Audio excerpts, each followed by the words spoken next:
おはいえなし。突然ですが、皆さんの中には一つのソシャゲの一人のキャラに2万払うとかマジ頭いかれてると思う人もいるのではないでしょうか。まさに2ヶ月前の私です。人様の金の使い方にケチをつけるなというご意見はもっともなんですが、数千円で数十時間遊べる据え置きゲーや1ヶ月1480円で遊べる音ゲーで育った私としては、こんなぶっ飛びプライシングがまかり通る界隈に当初嫌悪感通り越して恐怖すら覚えていました。そんな私が今ガチャゲーの急先鋒名帳に対しすでに2ヶ月で3万課金しています。2ヶ月で3万？ 10 課金じゃないだろ。やかましい。まずこれだけは言っておきたいんですが、私は今もなおガチャシステムは嫌いです。ただ古くは宝くじから今のガチャに至るまで、そういう社交心に経済的価値をつけてくる商品が消えてなくならないのは、迷惑系 YouTuber や週刊誌がこの世からなくならないのと同じで、我々がそれを求めちゃってるからに他なりません。加えて経済格差も広がり、さらに娯楽のコストも下がって、結果金の使い道に余る人が増えている中、取れる人から全力で取るというガチャのビジネスモデルには一定の合理性があると思います。好きとか嫌いとか言ってもしょうがないわ。ここは一旦嫌いという感情は脇に置いて、なんでそんなにガチャを嫌う私が今こんながっつり課金してんだろうって考えた時、沼に引きずり込む仕組みとしてよくできてんなーって感じたことがありますので、名著を例にとり皆さんに共有します。この動画は別に名著面白いよって言いたい動画ではなく、かといってガチャゲーは全部滅びろと言いたいわけでもなく、そういう工夫があるんだふーんって思ってもらうだけの動画です。興味本位に聞く感覚でお楽しみください。早速本編どうぞ。家なしララチャンネル。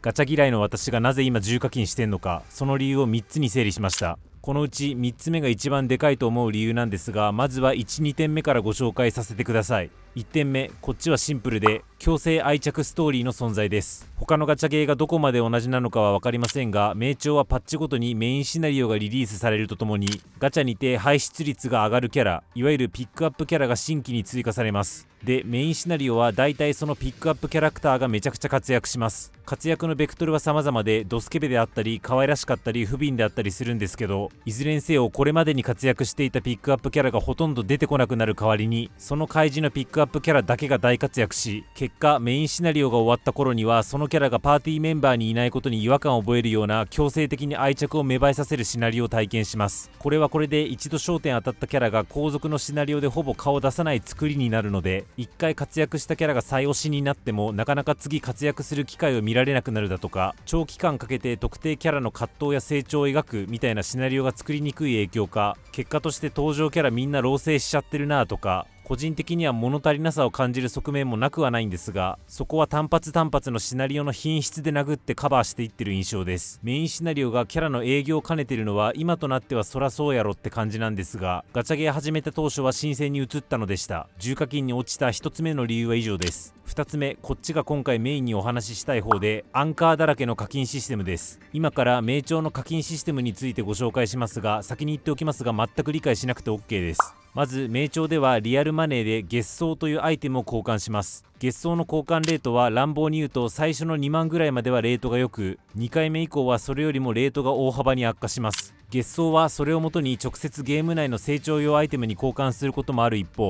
さらに生成という中間素材に変更することもできます。で、生成という中間素材を各種ガチャ用の石に変換してガチャを回しますが、これは数ある課金ルートの一つでしかありません。この他にも月うん百円払って直接生成を手に入れる通称月パスだったり、月千数百円払って成長素材やガチャ石を直接手に入れるユニバースチャンネルだったり、それとは別に月数百円から数千円払って同じように生成やガチャ石を手に入れる特別パックだったり、他にもちょいちょいあるんですが、一旦置いといていろんな入手手段があります。この複雑さ、意味わからなくないですか？私は当初意味不明でした。分かりにくいってのももちろんなんですが、そもそもこんな複雑な体系にすることで誰が得してんの？少なくとも我々ユーザーは混乱するだけだし、企業側はなんか得することあんの？ガチャ石1個160円以上、この明瞭会計じゃ何がいかんのよと当初思ったんですね。が重課金者となった今は、この複雑回帰な体系の方がユーザー絶対いっぱい課金するので、企業にとってもメリットがあると断言できます。というのも比較が生まれるんですよね。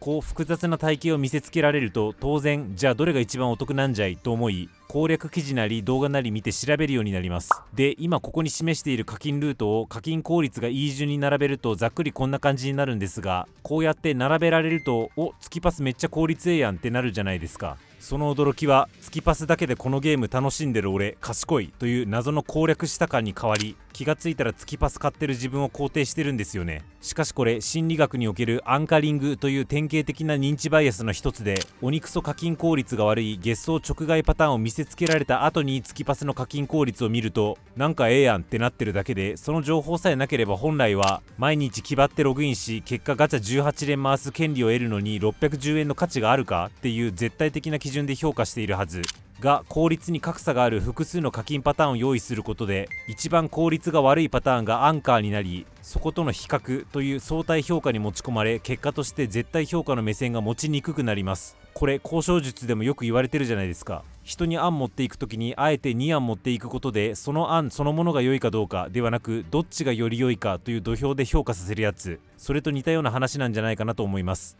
で、人間はというか私は弱い生き物なので、最初月パスだけ買って自称賢く名称を楽しんでいたんですが、やってるうちにもっと課金したくなっちゃって、その時にいやユニバースチャンネルは月相直買より課金効率がいいからとか、各種パックも月相直買より効率がいいからとか、ずるずるずるずるずるずるずるずるアンカーして自称賢い自分の尊厳を維持しつつ、ふと振り返ったら3万円課金していたというありさまです。あとこれはちょっと副次的な話ですが、課金パターンがたくさんあると3万円課金していたっていうような課金実績額もなんかよくわかんなくなってくるんですよね。なぜなら生成を入手する手段がたくさんあるので、今しがたガチャ回して消費した生成のうち、無料で手に入れた生成がどれぐらいで、レートよく入手した生成がどれぐらいで、レート悪く入手した生成がどれぐらいってのがよくわからなくなってくるので、結局今自分が日本円ベースでいくら消費したのかっていう実績がうやむやにさせられる感覚がありました。いやだからクソがって言いたいわけじゃなく、この複雑な課金パターン、昔少しプレイしたソシャゲでも同じような感じだったので、長く残っているシステムには理由があるんだなぁと、どちらかというと関心が先行したのでした。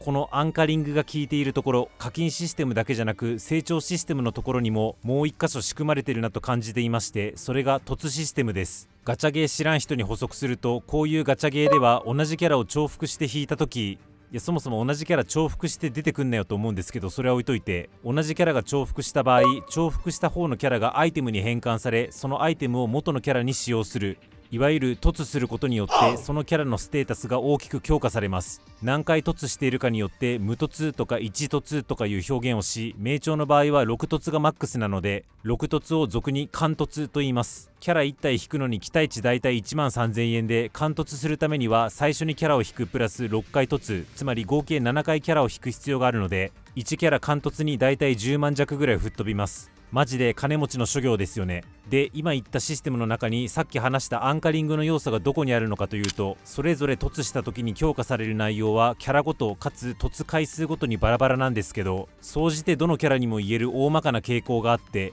2凸をすると大体めちゃくちゃ強くなります。で、4凸5凸あたりはそんなに強化幅はなくて、貫凸するとゲームがぶっ壊れるぐらい強くなる、そんな感じです。これもめちゃくちゃいやらしくて、この強化幅を並べられると2凸が比較的効率的で賢い選択に見えちゃうんですよね。2凸時点でそのキャラに都合4万ぐらい突っ込んでいるにもかかわらず、どうせ貫突する符号は貫突するんだから、4凸5凸あたりの強化幅を抑えておいた上で、貫突というアンカーに対して尻込みする次の客層に対し、ならば2凸はいかがでしょうかとスッと提案してくる感じ、非常に計算高いと思います。ただここで一つ疑問が出てくるかと思います。なぜ1凸ではなく2凸の強化幅がでかいのか。1キャラの1凸1万3000円持ってかれることに対してビビるそうだったら、2凸じゃなくてまず1凸させるのが企業側の戦略になるんじゃないのと思いませんか。ここもちゃんと理由があるように感じます。ちょっとアンカーという話からは外れるんですが、1凸じゃなくて2凸まで踏み切らせるような工夫があって、それがサンゴというシステムです。名称にはヨハサンゴというアイテムがあります。これは何かというと、ガチャを回すたびにヨハサンゴというおまけアイテムが数個ポロポロ手に入って、これが360個貯まると特定キャラを1回凸できるアイテムに変換できるというものです。よくスーパーでもあるじゃないですか。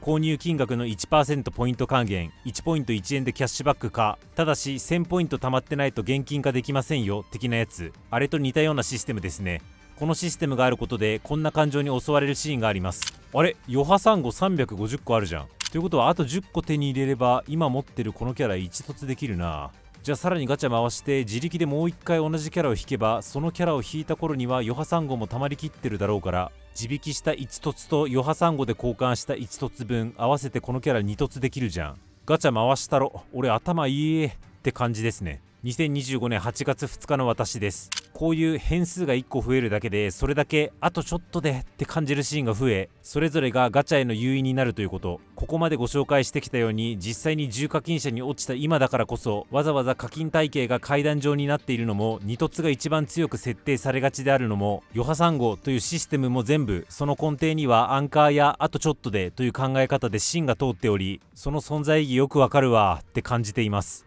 好き嫌い以前に関心が勝ってしまったので皆さんにも共有しました。私が重課金者に落ちた2つ目の理由は以上です。そして最後になりましたが3つ目の理由、これが最大の理由なんですが、ゲームそのものが面白いからです。まあそりゃそうですよね。いくら戦略的な課金体系を敷いていたとしても、ゴミみたいなシナリオとカスみたいなキャラクター、そして今にも公式アカウントから差し入のお知らせが届きそうな状態だったら誰も課金しませんよね。この動画は名調を上げる趣旨の動画ではないのでライトに済ませますが、マイパッチ高品質のゲーム体験をぶつけてくれるからこそ今後も盛り上がっていきそうという安心感のもと、旗から見ればたかがゲームのデータに対してゴリゴリ課金するんだと思います。私は性格的に作為が張り巡らされた緻密なシステム設計に関心が向きがちなので、重課金に落ちた理由を課金体系に求めちゃったんですけれども、その前段には面白いからというもっとざっくりした要素が備わっていることを一応強調させていただきます。いかがでしたでしょうか。冒頭お話しした通り、私は依然としてガチャゲーが嫌いではあるんですが、現代において収益最大化の面で合理的といえるビジネスモデル